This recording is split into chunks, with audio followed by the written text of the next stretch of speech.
नमस्कार आणि the deep डाईव्हमध्ये आपलं स्वागत. आज आपण एका श्रोत्याने पाठवलेल्या काही नोट्सवर सखोल चर्चा करणार आहोत. विषय खूपच खास आहे, थोडासा गुंतागुंतीचा, पण मला वाटतं तितकाच इंटरेस्टिंगही आहे. हो, हे एका धर्मशास्त्रीय कोडं सोडवण्यासारखं आहे. अगदी. आणि हे कोडं आहे बायबलमधील प्रकटीकरणाच्या पुस्तकाशी संबंधित. त्यातही एक खूप विशिष्ट प्रश्न आहे. तो म्हणजे 1,44,000 लोकांच्या कपाळावर देवाचा शिक्का बसण्याची प्रक्रिया नेमकी कधी संपते? बरोबर. हा प्रश्न ऐकायला खूपच बारीक वाटतो, पण या एका प्रश्नाच्या उत्तरावर भविष्यातील घटनांचा संपूर्ण नकाशाच अवलंबून आहे. खरंय. आणि आपल्याला मिळालेल्या माहितीमध्ये या एकाच प्रश्नाची 4 वेगवेगळी उत्तरं किंवा शक्यता मांडली आहेत. ठीक आहे, चला तर मग बघूया यात काय आहे. आज आपलं काम आहे या चारही शक्यतांचा आढावा घेणं, त्यांच्या मागचे तर्क तपासणं आणि कोणतं उत्तर जास्त तर्कसंगत वाटतं हे शोधून काढणं. नक्कीच. मला वाटतं सुरुवात या सगळ्या चर्चेचा पाया काय आहे तिथून करायला हवी. म्हणजे या सगळ्या चर्चेचा केंद्रबिंदू? हो, तो आहे प्रकटीकरणाच्या 2 वेगवेगळ्या अध्यायांमध्ये उल्लेख केलेल्या देवदूतांच्या 2 गटांवर. अच्छा. त्यांची ओळख काय, ते एकच आहेत की वेगळे, यावरच सगळा वाद अवलंबून आहे. ओके, तर मग आपण त्या देवदूतांच्या उल्लेखापासूनच सुरुवात करूया. पार्श्वभूमी काय आहे नेमकी? तर बघा, प्रकटीकरण अध्याय 7 मध्ये असं वर्णन आहे की 4 देवदूत आहेत आणि ते पृथ्वीचे 4 वारे रोखून धरतात. वारे रोखून धरतात कशासाठी? जोपर्यंत देवाच्या 1,44,000 सेवकांच्या कपाळावर शिक्कामोर्तब होत नाही तोपर्यंत पृथ्वी, समुद्र किंवा झाडांना काहीही इजा होऊ नये म्हणून. हा झाला पहिला गट. ठीक आहे, आणि दुसरा गट? दुसरा गट येतो अध्याय 9 मध्ये. तिथे फरात नदीजवळ बांधलेल्या 4 देवदूतांचा उल्लेख आहे. अच्छा, हे वेगळे आहेत. हो, आणि त्यांना 6वा करणा वाजल्यावर सोडलं जातं, जेणेकरून ते मानवजातीच्या 1/3 भागाला ठार मारतील. ओके, इथेच खरा प्रश्न सुरू होतो. हे दोही देवदूतांचे गट म्हणजे वारे रोखणारे आणि फरात नदीजवळचे हे एकच आहेत की पूर्णपणे वेगवेगळे? अगदी बरोबर. याच एका प्रश्नामुळे 2 मोठ्या विचारसरणी निर्माण होतात. सोप्या भाषेत सांगायचं तर आपण त्यांना एकच देवदूत सिद्धांत आणि वेगवेगळे देवदूत सिद्धांत म्हणूया. आणि तुम्ही कोणता सिद्धांत निवडता यावर पुढचा सगळा घटनाक्रम अवलंबून आहे. हो, सगळी दिशाच बदलून जाते. चला तर मग आपण एकावेळी एका सिद्धांताचा विचार करूया. समजा हे देवदूत एकच आहेत, म्हणजे वारे रोखणारे देवदूत आणि फरात नदीजवळचे देवदूत एकच आहेत. तर याचा अर्थ काय होतो? याचा अर्थ खूप मोठा आहे.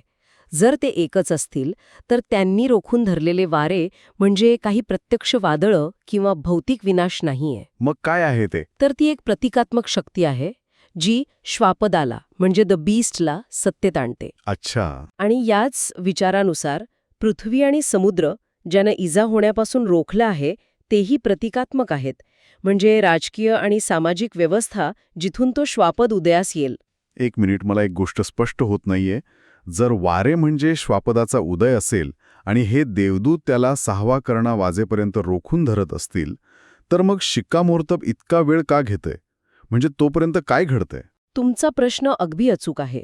आणि याच प्रश्नामुळे आपण मत 2 आणि मत 3 पर्यंत पोहोचतो.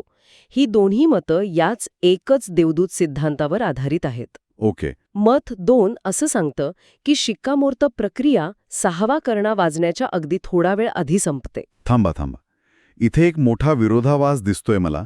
6व्या करणाच्या आधी 5वा करणा वाजतो, बरोबर? हो, बरोबर. आणि 5वा करणा वाजल्यावर एक टोळधाड येते आणि ती फक्त अशाच लोकांना इजा करते ज्यांच्या कपाळावर देवाचा शिक्का नाही. अगदी. मग जर शिक्कामोर्तब 6व्या करणापर्यंत चालूच असेल, तर 5व्या करणाच्या वेळी टोळांना कळणार कसं की कोणाला इजा करायची नाही? तेव्हा तर यादीच तयार झालेली नसेल. तुम्ही बरोबर त्या दुखऱ्या नसेवर बोट ठेवलंय. मत 2 साठी ही सर्वात मोठी तार्किक अडचण आहे. मग ते यावर काही उत्तर देतात का? ते या विरोधाभासाला समाधानकारक उत्तर देऊ शकत नाहीत. त्यांचे समर्थक म्हणतात की देव टोळांना मार्गदर्शन करतो, पण मजकूर स्वतःच म्हणतो की शिक्का हाच एकमेव निकष आहे. हो, म्हणजे हे काहीतरी सोयीस्कर उत्तर वाटतंय. याला काही आधार नाही. नाही, बहुतेक धर्मशास्त्रज्ञ याला एक न सुटणारी अडचणच मानतात. ठीक आहे, म्हणजे मत 2 मध्ये एक मोठी समस्या आहे. मग मत 3 काय म्हणतं? ते या समस्येला सोडवतं का? नाही, उलट ते समस्येला आणखी गुंतागुंतीचं बनवतं. कसं काय? मत 3 नुसार शिक्कामोर्तब 6वा करणा वाजल्यानंतर आणि 1/3 मानवजाती मारल्या गेल्यानंतर संपते, पण श्वापद पूर्णपणे प्रकट होण्याच्या ठीक आधी. अरे देवा, हे तर अजूनच विचित्र आहे. यालाही टोळांसंबंधी तोच प्रश्न तर आहेच. पण इथे तर अजून एक अडचण दिसतेय. मूळ मजकुरात स्पष्ट म्हटले की शिक्कामोर्त पूर्ण होईपर्यंत वारे रोखून धरले आहेत. बरोबर. मग जर वारे म्हणजे 1/3 लोकांचा मृत्यू असेल, तर शिक्कामोर्त चालू असताना वारे कसे वाहू शकतात? हे तर सरळ विरोधाभास आहे. अगदी बरोबर. हा एकच देवदूत सिद्धांत या दोन्ही मतांना म्हणजे 2 आणि 3 ला एका तार्किक गुंतात अडकवतो. त्यामुळेच मग अनेक अभ्यासक या सिद्धांतावरच प्रश्नचिन्ह निर्माण करतात. हो. तर जर आपण देवदूतांना एकच मानला तर आपण एका तार्किक गुंत्यात अडकतो. मग आपण मूळ गृहीतकच बदलून पाहूया का? म्हणजे देवदूतांचे 2 वेगळे गट आहेत असं मानूया. हो. मग घटनाक्रम कसा दिसतो? आता आपण वेगवेगळे देवदूत सिद्धांताकडे वळतोय आणि हाच सिद्धांत मत 1 आणि मत 4 चा आधार आहे. अच्छा. या सिद्धांतानुसार अध्याय 7 मधले 4 वारे म्हणजे पृथ्वी, समुद्र आणि झाडांवर होणारा प्रत्यक्ष भौतिक विनाश आहे. म्हणजे नैसर्गिक आपत्ती किंवा युद्ध असं काहीतरी? हो, अगदी. आणि अध्याय 9 मधले फरात नदीजवळचे देवदूत पूर्णपणे वेगळे आहेत. ते एका विशिष्ट सैन्याला मोकळे करतात आणि श्वापदाच्या उदयाची नांदी ठरतात. बरं. यामुळे टोळांचा प्रश्न सुटतो का? मत 1 काय म्हणतं? हो, नक्कीच सुटतो. मत 1 खूप सरळ आणि सोप्पं आहे. कसं? त्यानुसार शिक्कामोर्तब 5वा करणा वाजण्याच्या आधीच संपतं. ओके, आधीच संपतं. हो, त्यामुळे जेव्हा टोळधाड येते तेव्हा कोणावर शिक्का आहे आणि कोणावर नाही याची यादी पूर्णपणे तयार असते. टोळांना आपलं काम करायला कोणतीही अडचण येत नाही. ठीक आहे. हे खूपच तर्कसंगत आणि स्वच्छ वाटतंय.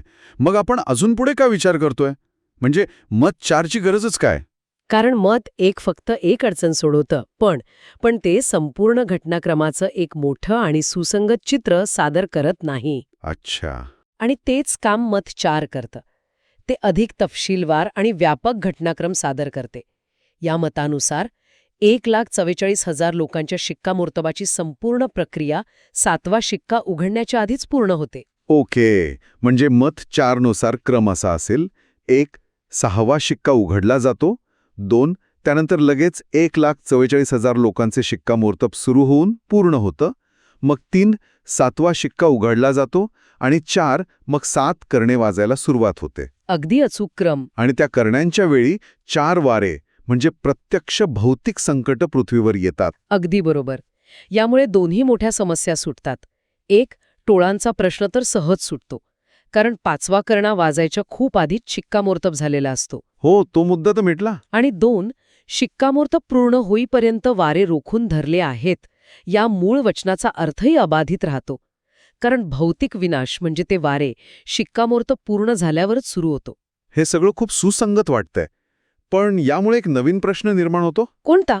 जर 1,44,000 लोकांवर इतक्या लवकर शिक्कामोर्तब झालं, म्हणजे 6व्या शिक्क्याच्या काळातच, तर मग पहिला करणा ते 6वा करणा यामधल्या मोठ्या काळात ते काय करत असतात?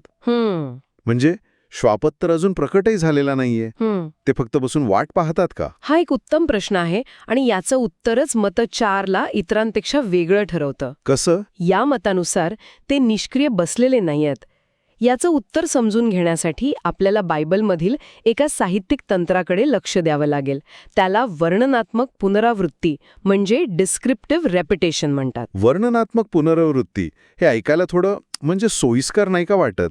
कथेत एक अडचण आली आणि ती सोडवण्यासाठी आपण म्हणतो की अरे, ही तर फक्त एक पुनरावृत्ती होती. तुमचा संशय योग्य आहे. याला मजकुरात दुसरं काही आधार आहे का? हो, याला मजकुरात एक भक्कम आधार आहे. प्रकटीकरण अध्याय 10 मध्ये 6वा करणा वाजण्याच्या वेळी प्रेषित योहान एक छोटे पुस्तक खातो. हो, तो उल्लेख आहे. मत 4 नुसार हे दृश्य म्हणजे काहीतरी नवीन घडत असल्याचं वर्णन नाही, तर 6व्या शिक्क्याच्या वेळी आधीच झालेल्या शिक्कामोर्तबाचं प्रतिकात्मक पुनर्कथन आहे. अरे वाह!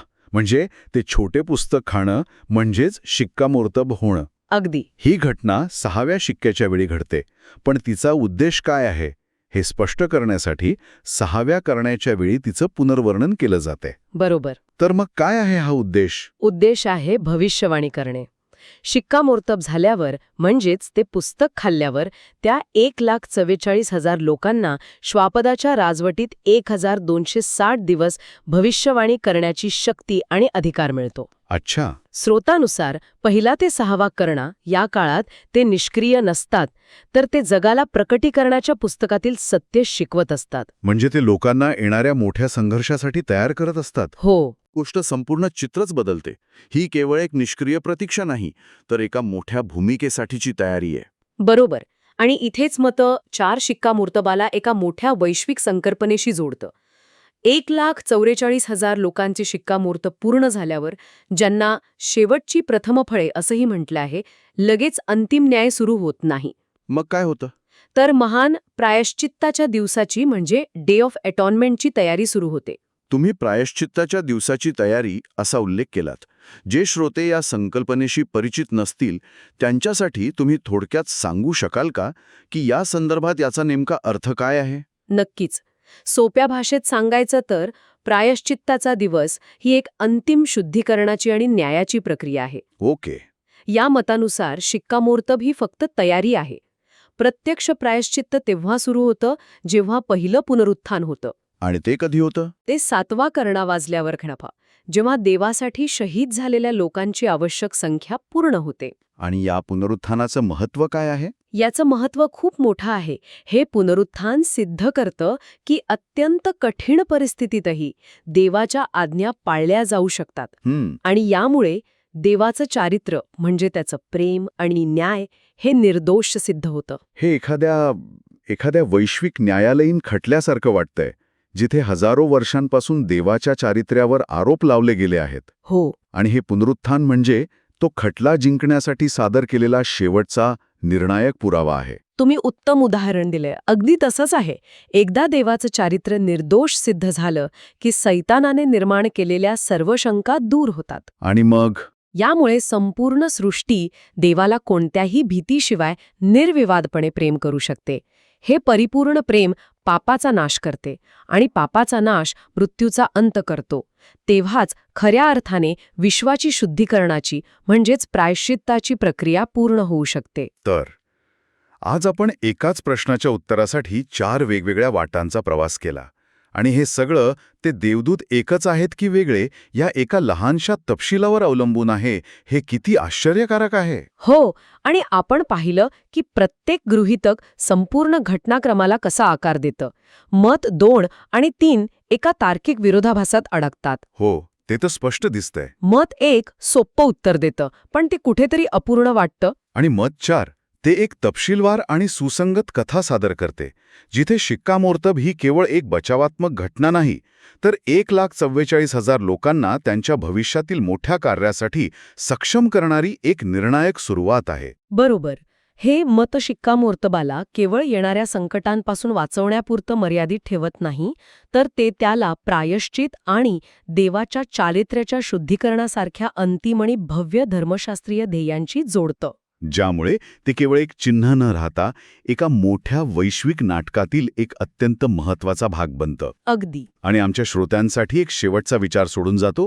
या स्रोतानुसार हे 1,44,000 शिक्कामोर्तब झालेले लोक तेच 2 साक्षीदार आहेत, जे श्वापदासमोर भविष्यवाणी करतात आणि त्याचा सामना करतात. हो, हा एक महत्त्वाचा दुवा आहे. श्रोत्यामध्ये असंही म्हटलं आहे की त्यांनी खाल्लेलं छोटं पुस्तक हे सार्वकालिक सुवार्ते समान आहे. जर शिक्कामोर्तब होणं म्हणजे ही सुवार्ता मिळवणं असेल, तर त्या सुवार्तेचं स्वरूप नेमकं काय असेल, जी त्यांना आकाश बंद करण्याची आणि पाणी रक्त बनवण्यासारखी अद्भुत शक्ती देते, यावर विचार करायला नक्कीच हवा.